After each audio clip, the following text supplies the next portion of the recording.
several weeks now. Join me to discuss Vice President for Federal Affairs at the National Taxpayers Union, Tommy Aiello. Tommy, good afternoon. Good afternoon. Thanks for having me. All right, so gas now is officially, according to AAA this morning, $3.93 the national average. So below $4, that's good news. And if you select stations in the right states like Indiana and Oklahoma, you might find gas under $3 a gallon.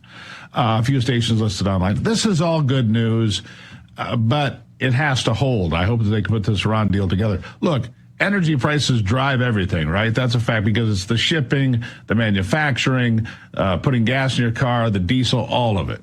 Pretty important stuff, isn't it? It is. Look, I think we've all been frustrated by the high cost of gasoline and fuel. Certainly no one is still cheering the $4 a gallon for gas, but we're moving in the right direction. Gasoline prices, they've declined every day for the past 24 days. That's great news. And of course, it's off that $4.50 high that we saw just a few weeks ago. Plus, with the price of oil coming down, more oil coming online through the Strait of Hormuz, potential Iran selling oil to the rest of the world, I think there's a lot of runway for oil prices to continue to decline. And then at the same time, gas prices following suit. It's very possible we could see $3 gas before the end of the summer. I think that's something to cheer about, and hopefully that holds.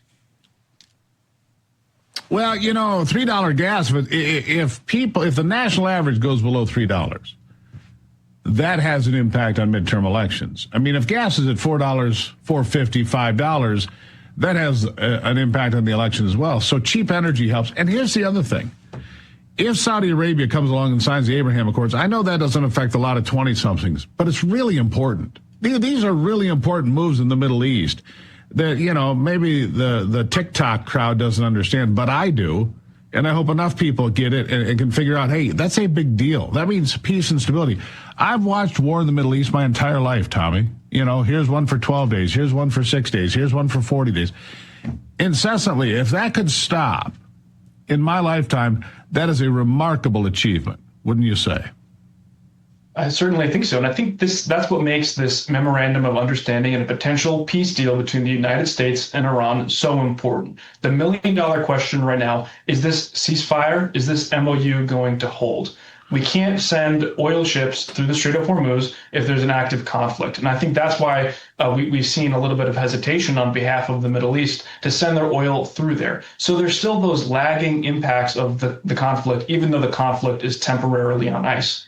And then to the point about, elections and the price of gasoline, I think it's very fair to say that as gas prices have come down, we've seen an uptick in President Trump's popularity and an uptick in the chance of Republicans keeping the House and the Senate in November. Of course, all of that is subject to change, but if these gas prices continue to come down, I think Americans will be very happy with where things are on Election Day in November.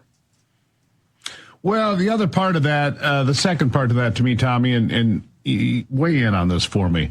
Kevin Walsh didn't touch interest rates. There's now the belief that maybe they're going to raise interest rates. We don't want to see that before Election Day. Energy prices drive inflation. If the energy prices come down and inflation comes down, we're in a much better position to get those interest rates lowered, correct?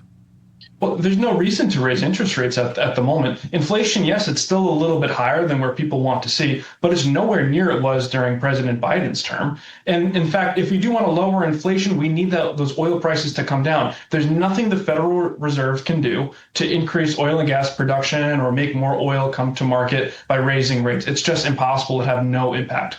At this time, I don't see a reason to raise rates. There's probably actually a reason to cut rates. And I think the administration probably wants to see that. And most people who want to buy a home or finance a car or get better credit card rates, they probably want to see these lower rates as well. I think that's where the American people are. And that's where the data shows. It's not with raising rates. It's actually with cutting rates.